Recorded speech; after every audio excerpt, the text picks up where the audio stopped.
I'm Aisha. I'm Jasmine. And I'm 12. And we're IJT Productions.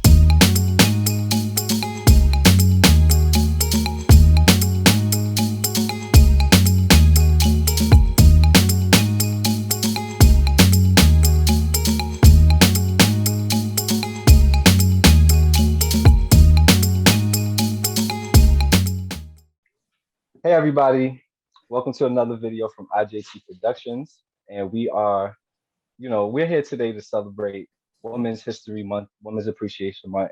And we got some guests with us today. So before we get started, I want to shout out to Aisha and Jasmine, the co-hosts to this panel. And today we're gonna have a wonderful conversation about entrepreneurship through the lens from women that are up and coming, that's been doing business and doing wonderful, great work in their particular industry. So let's get started, everyone. So, with that said, we have 5 beautiful ladies on tonight, and they could have been anywhere in the world, but they're here with us. So, the first question is for anybody can go first, and please introduce yourself with your name, what do you do, and how long have you been in your industry? Okay, I'll go first. My name is Tiffany Grenade. I am a New York State real estate agent. And I've been a real estate agent since, I would say, it's less than a year. So I'm coming up on my year. And that's pretty much it. Thank you for having me. Yeah. Okay, who's next? Go. Okay, Hi, everybody. I'm Joselina. I am a designer. I'm a stylist. And on the side, I'm a personal transformation coach as well.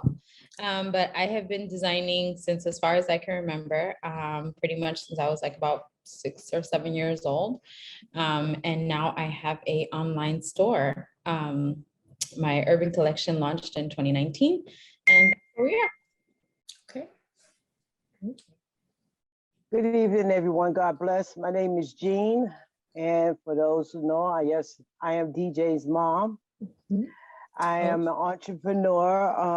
My company name is Gean Hands of Healing. I practice holistic therapy, healing through the herbs, natural, nature, all organic. I make tea blends. I also make handcrafted food seasonings, all natural with no additives. I'm coming up on my 6th month, but the company has been into the making since 2011. So I'm officially, quote unquote, an entrepreneur because of taxes and numbers and all that old good stuff. I don't have my online store as of yet, but I do have an Instagram page, Gean Hands, and thank you for having me. Okay. Greetings, everyone. My name is Burrell Colbert. I am the founder of Born Creative. I'm a serial entrepreneur and a professional dancer and choreographer. Okay. All right. I was just talking about choreography. Okay. So I'm going to give it Beryl after this. So ladies, just a question. How did you guys get started? Like, what made you come up into your industries? Anybody can take a jab at that. So I guess I'll jump back in. As far as how I got started, I am a creative first and foremost, and really that understanding of who I am and how that allows me to contribute and innovate in the world is what got me started on my first business, which led me a couple businesses later to this particular venture. I started out just dancing and then got into choreographing and creative directing and producing and things like that. But really the pivotal moment for me was actually, and to make a long story short, I had a surgery and I couldn't dance for a while. I couldn't dance for over a year. I actually couldn't walk for a long period of time. But during that time period, it actually really forced me to explore other avenues and how I could use what I learned through the arts and during my time dancing and during my time studying music and things like that, and actually operationalize that and use that as a modality for other things like healing and wellness and transformation for different communities. And one thing kind of led to another, which prompted a lot of exploration, which prompted other creativity and developing programs. And honestly, from there, it was, just a rocket ship, essentially. One thing just kind of begot another. And being open to other avenues and just being committed to the arts and creativity.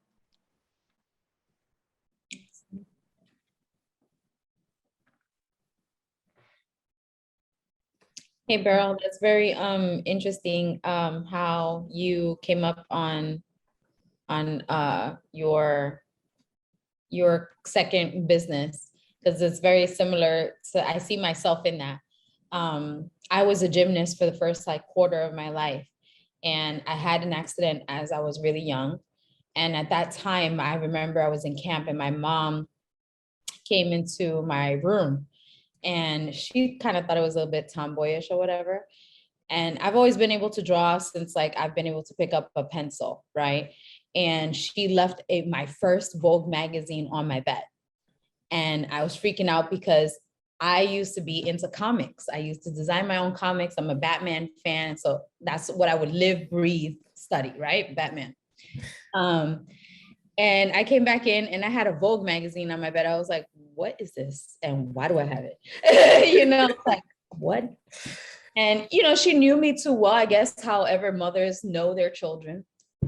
After she left me alone with that magazine for quite some time, right? And I still do this to this day. Whenever I get a magazine or something of the sort, I'll flip through it from front to back and then start again and actually really dissect it. And by the third time I did that, I was like, I think this would look better if it was this color. I think this would look better if this was on it, or if it had this, or if this model was wearing it. And then I turned to her a week later and I was like, I think I want to design clothes. And she was like, great. As long as it wasn't me designing comics, she was happy. And that's pretty much how it started. Then the other part of it is my grandmother, she was the one that taught me how to sew. I learned how to sew by hand first and foremost. I didn't learn to sew by machine until I got to college. And so I used to make all my little clothes for my, dolls and things like that. And, used to do mock runway shows and things like that in my living room on her, living room table in my dolls. But it's very interesting that out of an injury, you brought this new business to life. And out of that business was born. And it's very, very interesting that someone else had that experience. It was like that for me. And now as an adult, it's the same thing. I was really noticing, not seeing Afro-Latinas in media, in fashion. I'm like, bro, it's 2019. Really? There's still not women that look like me. And being in that kind of crossfire, with the Latin community, oh, you look Black. And then in the Black community, oh, you're Latin, and it's no one is really standing up for women like myself. And that's where I saw the opportunity to brand this business. And I was like, you know what? We have always been here. We've been behind the scenes. We've been here forever. And it's about time that little kids and people like myself see women like me everywhere. And that's how Piel de Caramelo was born. Awesome. I love that. I love that. We definitely need to Beautiful. see more Afro-Latinas and diverse communities For sure. and spaces like that. For sure. That's beautiful. Yeah, it's really important. I'm a real estate agent and I am in that white male dominated industry. You don't see a lot of women that look like me. I mean, now you're seeing more of it. But what's got me started in real estate, I think I was kind of brought into it, I would say. My mom, she had owned real estate. So that's something I always looked up to her. And I was like, wow, like, so like that was my first picture. I knew that we can do it. I knew that we were out there. I knew that there were spaces for people like us because she showed me, and then a few years later, I think I didn't really see the passion in it. I just said, okay, well, it's, like my family's doing it. It may be not something that I'm interested in, but I will just, put my hand in a little bit to see if I'm interested or not. But when I did that, I would say a few years ago, I did like a home renovation and I loved it. I did it from start to finish. And I was like, wow, okay, I can see things connecting. Like, I see that maybe I might be interested in something. So I took the real estate exam. Actually, I was supposed to take it since 2017, but, a lot of things happened. And then 2021 came and I was like, okay, it's time to take it. Like, I mean, it's COVID, like, I need to just, take the initiative to do it. And I did it and I passed. And ever since then, I felt like, that I found my purpose. I found that this is something that, I can thrive in. And, I would want to bring people along with me on the journey as well, too. I think we all need to learn about real estate and, not just people who have licenses, but, I'm a firm believer in everybody owning a piece of like real estate at some point in their life. I do think it's very important, especially for us as minorities. But yeah. Yeah. Thank you, sir. All right, we got Gean. Could come off mute, Gean. Yes, what got me into the holistic therapy was health issues, personal health issues. And just a little background, I'm a retired substance abuse counselor for 22 years. I've been in the field, so I know what addiction to do, and I know how you can become addicted to medication. So when my health issues started, wreckage of my past, the issues started flaring up, I refused to take the medication. So the diabetes was the first one that I inherited from the family. So I had to lose the weight. So going to the gym, then I started using inflammation herbs, which was the basic two, the turmeric and the ginger. And from there, it just grew for me, just doing research till I just escalated to a house full of herbs. Plus I have OCD. So when I see something I like it, I'm going to buy it and I'm going to keep buying this and I'm going to keep adding that. And then I'm going to keep doing this. Now to go all the way back, I've always, like my company is called Gean Hands of Healing. I always had a gift with my hands. I have a green thumb. DJ will tell you, he grew up with plants all through the house. I make pomades for your hair. I used to do that for my daughters when they was little. I crochet, I knit. A lot of creation comes from these hands. So, and it's a healing process. If you want a blanket to cuddle up in, I will crochet you or knit you a blanket, a nice shawl. I did stuff like that for my grandbabies and my children. And the herbs that I use, they really do work. People don't know about what God created the earth, and for the earth to heal the land, to heal us on the earth. There's a lot of herbs out there that can do the same thing the pharmaceuticals is getting paid for. The doctors is not going to tell you, what they do tell you is not to take too much herbs. Don't drink too much herbs, herbal teas and this and that. Don't get me wrong, they do have their little shortcomings because they're blood thinners. Natural herbs are blood thinner. They do thin your blood.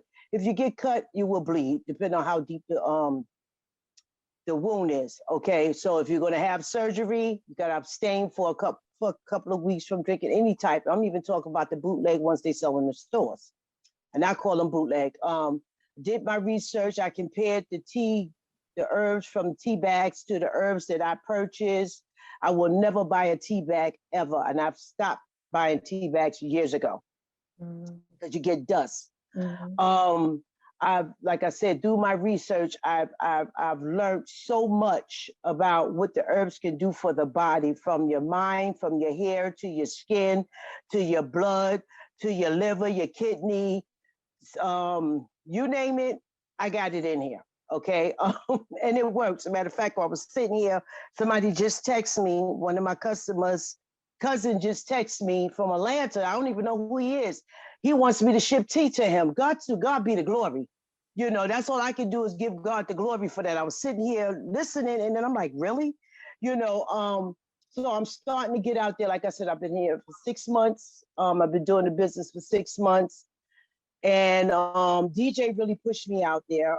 They've been boasting me, but principles before personalities. I couldn't mix my hobby with my career. I needed to make money. I needed to take care of my family. I needed to take care of my household. I needed something to constantly, the income to continue coming in. So I had to put it on the back burner, but I did practice it on my job with my clients. I used to have tea parties. My boss is like, what did you give the clients? Oh, I gave them some tea. They're so calm. I gave them some tea.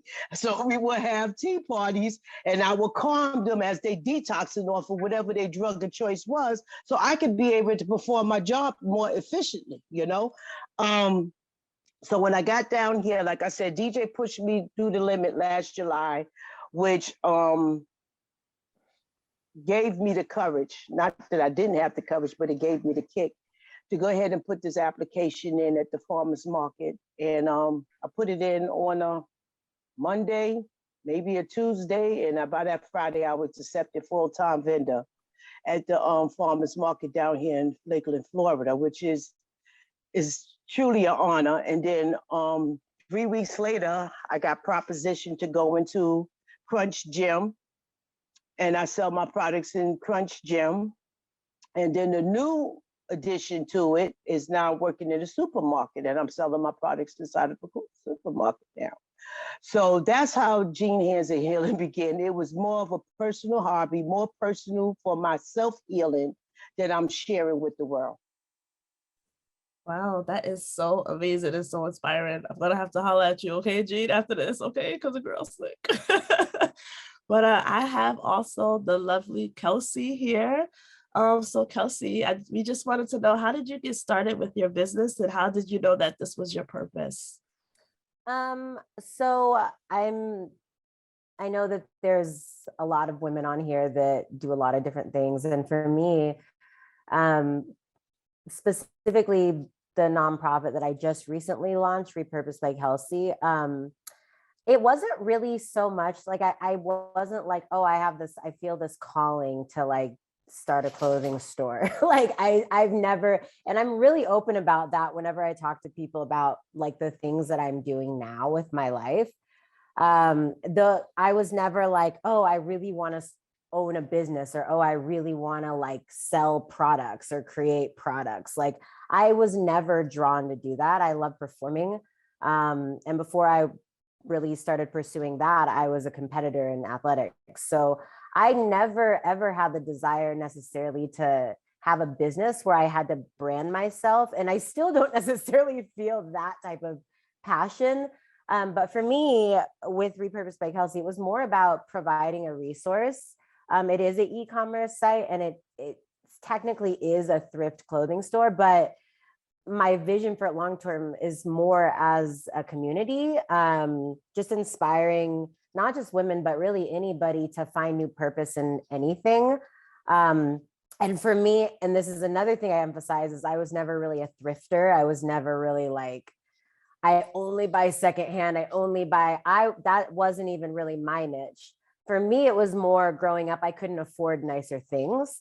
And I wanted to create a resource where there wasn't so much shame surrounding that. But obviously, like the people that I try to market to or reach out to or connect with are people that are passionate about slow fashion or thrifting or whatever the case may be.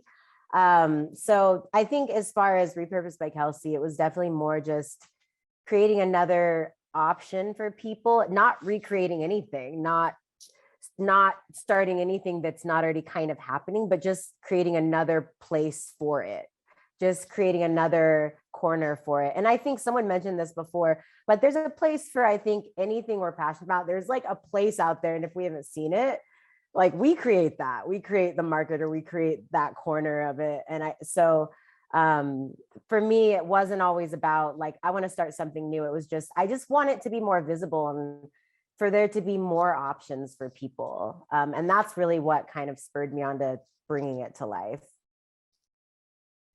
Yeah, that's so amazing because I was I don't know who I was talking to. I don't know if I was talking to Ish or one of the sisters, but I was like, yeah, you know what? I need some red boots. Like I need red boots. Right. I was going on Instagram and I was like, wait, Kelsey has a thrift store and she's selling red boots. Okay. Yeah. And I had just listed those. We didn't even have the Shopify app. When you got those, I was like, oh my gosh, I'm not ready for this yet. I guess it's happening. So but yeah, that was amazing. And she included like a card just thanking, for purchasing. And so I thought it was really, really sweet. So I hold on to that card.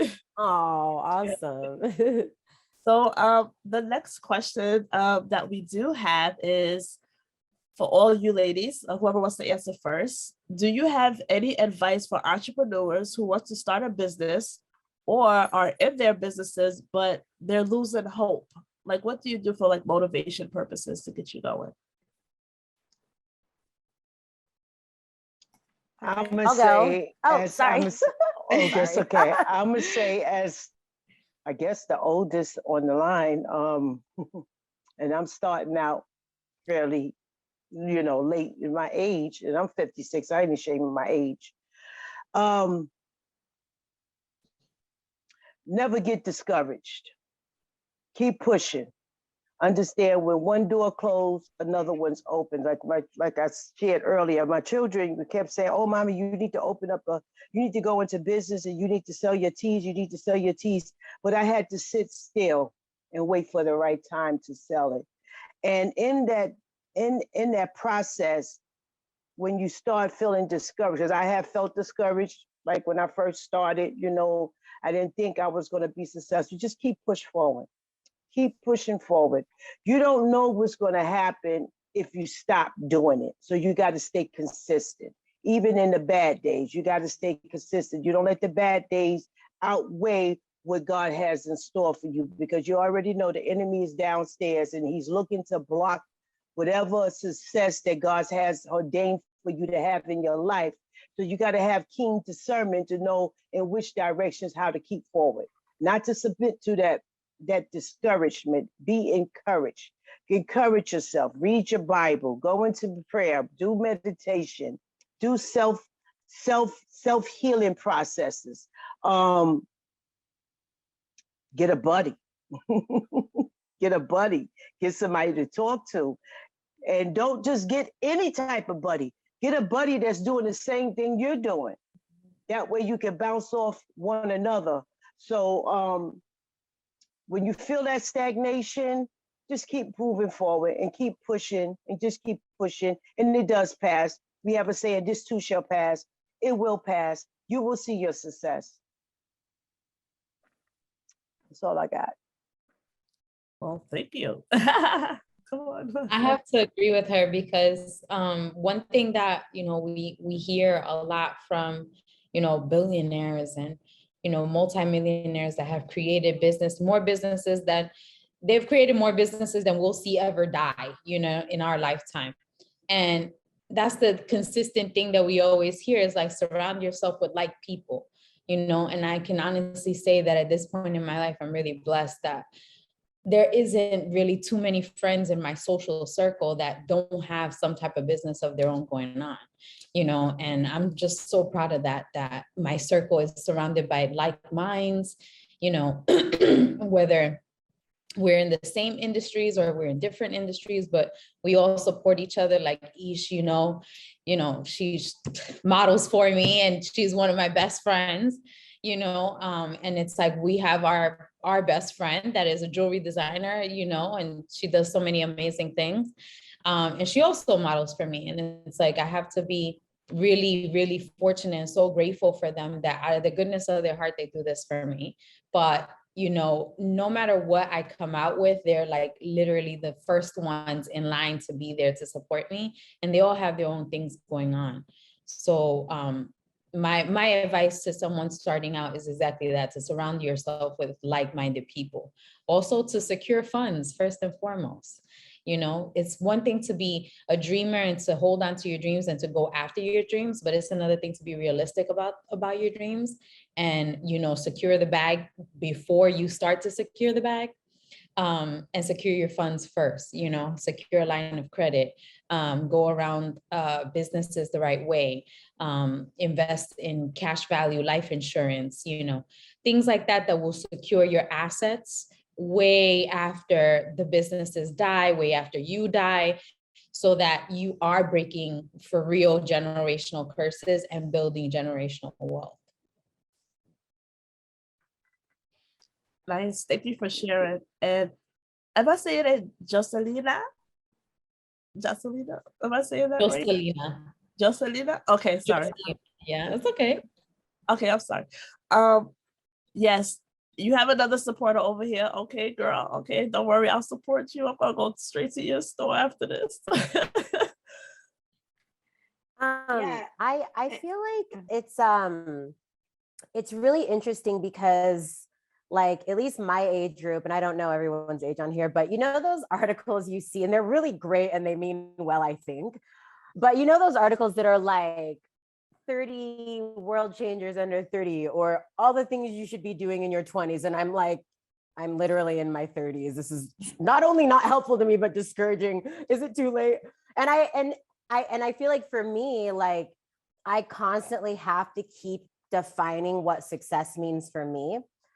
Because like I'm starting a lot of new things later in my life, which, as you guys know, it's actually pretty rare. A lot of people, they kind of figure out who they are and they get settled into that as they get older. Whereas we're all up in here like, oh, I just started doing this like 10 minutes ago and I'm discouraged. I don't know what I'm doing. And so I feel like there's not, for me at least, I don't find a lot of literature out there. There's guides, but there's not a lot out there that I'm like, I love the message, but what about my situation? And so I think one thing that's helped me a lot is making sure that I define what success means to me. Like, what does that mean to me? And then, like, I'm a person that I get discouraged. I remember when I was competing, I just thought, like, I would hear competitors and teammates always talk about, like, I love what I do, I'm living my dream. And I'm like, I had a really bad day. Nobody talks about this. And the first time I ever heard someone just being honest, like, I actually don't like this today, was in a book about a tennis player, Andre Agassi. It was the first time in my career. And I realized, like, I have to give myself permission sometimes. Like, sometimes it's discouraging. And I at least for me, and I think we're all wired differently, but for me, if I'm like, okay, don't be discouraged, and then I'm discouraged, and then I beat myself up. So I think, you know what I mean? And then I'm like, oh, and I'm a loser because I'm discouraged and I'm supposed to be positive thinking right now. And then I just get in my head, instead of just being like, success doesn't mean that I like what I do every day. That's like, to me, that's not success. To me is like, these are the goals that I had and I was able to accomplish my goals. If success is just, I want to go viral on Instagram, I mean, I don't even know who runs Instagram. How is that success for me, So I think for me personally, and what has helped me and what I would share with people is like figuring out what success looks like for you. Cause then it's like, well, is your business successful? Well, what does that mean to you? Are you just trying to make money? Are you trying to connect? Are you trying to give back?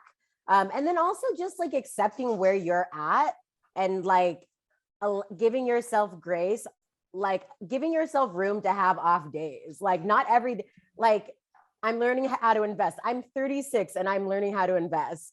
And literally one of the apps that I use, it's like these blogs and these articles and these really great investors are like, you got to invest every day. Like, and I'm like, what if I don't one day? Does that mean I'm a loser? Do you see what I'm saying? Like, so I think it's important to figure out what success means to you, what a good day means to you. And there's a place where comparison is effective. I think there's a time for that, but especially if you're starting out, or if you're not, or if you've done this before and you've quote failed, and this isn't your first rodeo. I think it's important to give yourself room to make mistakes so that you can like fail upward and not like, I don't know, maybe I'm just like, these aren't things that I've mastered, but these are definitely things that I've really had to keep revisiting in my journey as a business owner. I agree with you 100%. I think that whole thing that you just said about the 30 and the 30, all those type of lists, Kelsey, I honestly think that that's like smoke and mirrors, because so many of the successful people that we know of right now that have recently died or died like a while ago, they all got their starts in like their 40s and 50s. You know, Vera Wang did not start her empire until she was 46 years old, 45. You know, Oprah, same thing. Yeah. RH Macy had, I don't know how many failed department stores before he hit Macy's. And that happened in his 50s. You know what I mean? So it's like, I honestly think all those lists, I agree with you. They're smoke and mirrors though. That's the media and business moguls that want like young, fresh people, and they just highlight them. But the people that have stood the test of time, that have tested their industries, they didn't make it big until 40, 50 years old. And the thing is, no one's making catchy headlines and trending it on Twitter like, oh, Vera Wang was in her 40s. Like, no one talks about that. They just talk about the 20-something-year-old Zendaya, who is amazing, wearing the Vera Wang dress. You know what I'm saying? And so that's what I mean. Like, I think there's a place for the articles. And I read the articles because I'm like, oh, this would have been helpful, but I can still use this, you know? But like, I think, like, just figure out what does success mean for you? Like, success for somebody who is into holistic treatments and herbal medicines, that is going to look really different from like somebody else who's like, I sell t-shirts or whatever, you know, like it's gonna. And so, yeah, I like agree with you once again. Like those are reminders, those are obvious things, but like nobody reminds you of that every day. All we're reminded of is, oh, everyone fails, and you know, this is what you can do if you're in your 20s, and make sure you do this before you're 35 or whatever age we're older than or whatever,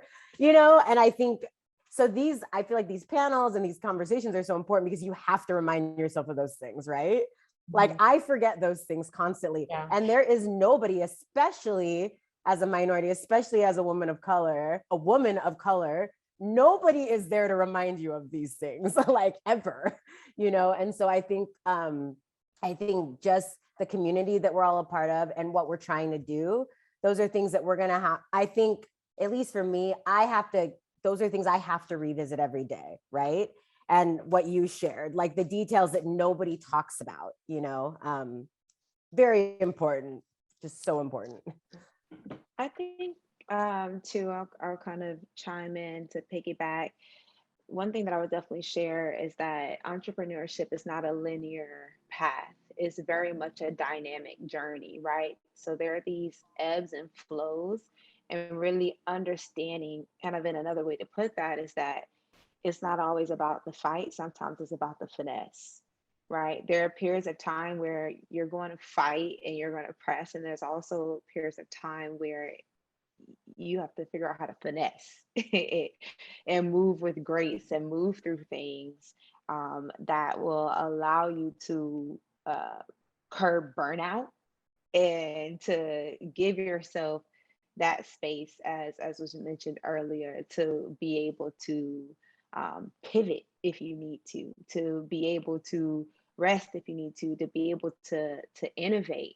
And I think that sometimes we get so caught on this fight, fast, that we forget to allow space for innovation and forget to allow space for exploration and to learn and to see things from a different perspective.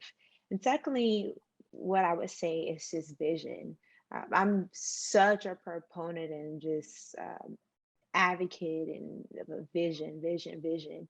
One of my favorite books, The Power of Vision by Dr. Miles Monroe. That for me personally, and you'll hear it in different people's stories, is just not only allows you to understand where you're going, what the goal or what the objective is, but it also keeps you on the path. It keeps you on that journey, and it continues to motivate you and continues to provide guidance because you're constantly looking at where you're going. You may not know all the steps in between, and you might take some twists and turns, but writing that vision down and making it plain and really keeping your eye on that is, you know, what I believe is super important, and what for me has allowed me to really thrive and to really overcome some things in my entrepreneurship journey. Tiff, I think that's you. Did you have anything about motivation? Yeah, I mean, just everybody said great things. I came into the same, I realized that I think having that support system was very key for me. I didn't think I would be able to do it without my support system. Like Kelsey mentioned, you read all the articles and you kind of beat yourself up a little bit. But I made it my business to not even, I started in the beginning of my entrepreneur journey, reading those articles. But I told myself, you know what, I'm not reading this junk anymore. Because I felt like it was just like I was tearing myself apart, trying to be able to fit this criteria. And, I told myself, Tiffany, if you want to go down a destructive path, then that's the way. Reading those articles is not helpful at all. But yeah, I also too would put I definitely realized not only having that support system help, but speaking to mentors, people, speaking to people who you aspire to be, not just like-minded individuals, but people who you look up to, building those relationships, building those bonds. I would definitely suggest that to any person that is looking to start their entrepreneur journey. Can I say something? Yeah, Gean, of course. I'm sorry. I'm so used to order. What Tiffany just said, it just gave me a thought about what I've been doing since I've been in my business. I've been networking with other vendors, seeing how the process has been working for them, piggyback on information from them, their experience to help me. So that's why I say it's so important that you get a network, and you get a network that's compatible to what you're doing. And another thing I want to say is it's not a competition. This is not a competition. I realize, I don't know if God, I'm just going to say it and take a risk. I'm not saying I'm going to make millions doing this, but I don't know. However, I'm not going to try to step on the next person to get myself to the next level. So I stay neutral, and it's very important that we stay neutral and grounded in our craft and in our gifts, because just like God give it to us, God will take it from us. So we got to be mindful of where your gifts come from and how to utilize it to benefit and give God all the glory for what he has blessed you with, because like I said, he can take it from you.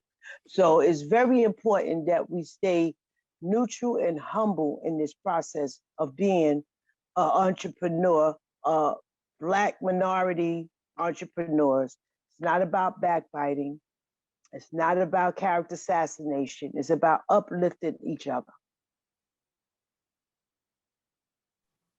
That's my mom, y'all. It's my mom right there.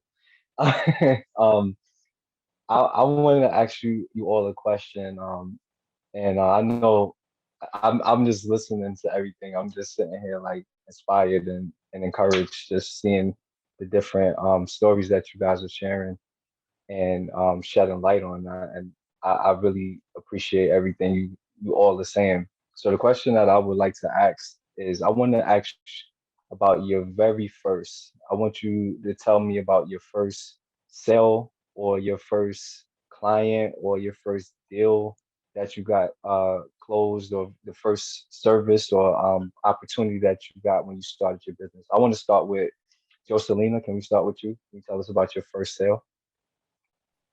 Sure. So I have a second business as well. That the first is like really funding. That's the real passion. I am a bridal designer and evening gown designer. And that was quite a while ago. So it was really emotional because I was like in my early 20s. And I was just out of school for like about a year. When one of my clients at Bergdorf Goodman, I had came in to work with a skirt I made, and she had really loved the skirt. And, you know, we're shopping or whatever. She's one of my very good clients. And she was like, "Where's that skirt? I want to buy that." And I was like shocked. I was like, "What?" You know? And I was like, "Well, I made it." And she was like, "What?" And I said, "Yeah, you know, I just graduated FIT." And she was like, "Oh my God, what do you make?" And I said, "I make bridal gowns and evening gowns." She goes, "You know, how rich people do." She was like, "Well, I have an event in 2 months." It was like, I think this was like June, and she had an event like in September. And she was like, I want you to make my dress." And I couldn't believe the words I was hearing. So I was like, "Sure, no problem." And I had to consult like a dean or something. So like to your mom's point, you know, just like, or to Tiffany's point, having mentors is so important, because I had no idea about costing, about how I should cost this product or anything like that. And I literally went home that day and cried for like 2 hours. Like I could not believe someone was seeing me and wanted something I made.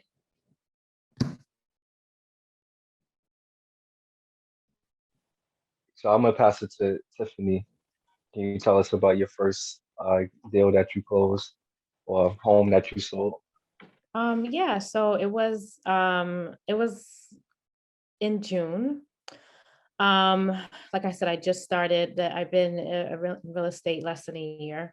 So it was in June. I met this client. It was husband and wife. They were moving from North Carolina, I believe it was, and they're moving into the city. So it was their first time. It was a great, like that was my first deal. I will never forget it. It's something that I felt very connected with them. I got to know what they were looking for, what they wanted. You know, we just kind of found something really quick, actually. They were on it. We found something quick. They loved it. And, you know, they actually invited me to their house after. I bought them a bottle, which we do. We bring them closing gifts. Bought them a little bottle to celebrate. Yeah, it was a great experience. Like would always remember that, because they were just very kind, and it felt very good to help someone, you know, that was looking, you know. So in real estate, we have a buyer's, you know, agent, and we have the listing agent. In that deal, I was the buyer's agent. So just by, you know, helping them find a place to live, with their dog near a park, that's all they wanted, you know.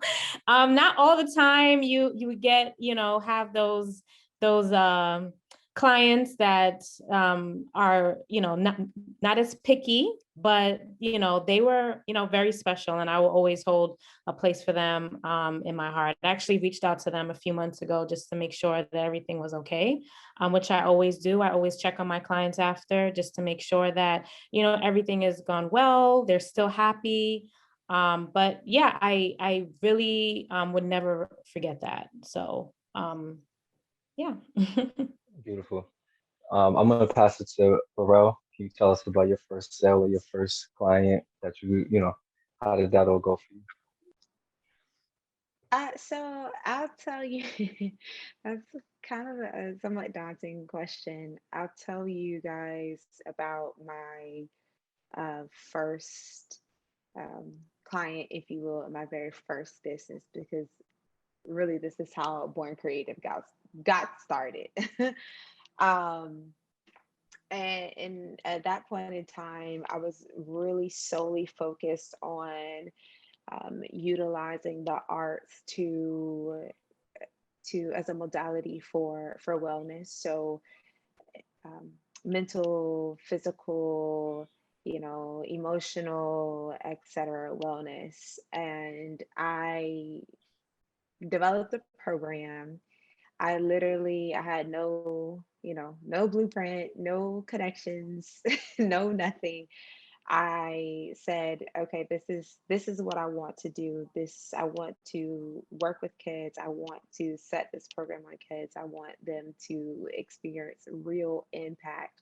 And I actually went to the city of Tampa, and was like, hey guys, listen, I have this program and this is my background, and I, just completed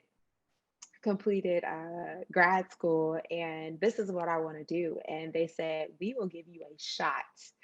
I tell you what, we'll provide this space for the freezies at that. We'll provide this space. You have to get the kids there. And we started out at a rec center and had about 75 kids signed up for this program. Totally brand new. The buy-in from the staff, the investment of the parents, all showing up at the end of that program, just everything about that for me made it memorable, not because it was the first program, but because I remember how it impacted the students and how it confirmed for me that this is what you're supposed to do. If you ever had any doubts, use your creative ability to change things. And yeah, that was my very first sale, if you will, as a business owner. Wonderful. So I'm gonna pass it to you, Miss Gean. Tell us about your very first sale. Okay, I don't know which one you want to go, but I'm just going to tell this story. COVID hit.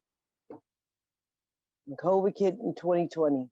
Now you go back a little further when my granddaughter got sick. I think she had COVID because they couldn't really diagnose her. So my daughter called me, Mommy. She gave me a list of herbs. She said, "Do you got these herbs?" Which is a blessing. I did have the herbs. So I created a blend for my daughter and myself and the baby. And so I enhanced it a little bit, and it just basically set it dormant. So one day maintenance came here to do some work. He thought I was the witch. Yeah, I get that a lot. People think I'm a witch. So he had been here a couple of times, and he just happened to, I guess he got the courage to ask me what was all of that in the sun parlor where I got all my herbs lined up so I could see them. I keep them in jars and stuff. So he said, "I thought you was doing witchcraft." I said, "No, I'm not doing, no, I'm not a witch. I just practice holistic therapy." Anyway, make a long story short, I told him what I had and what I can do.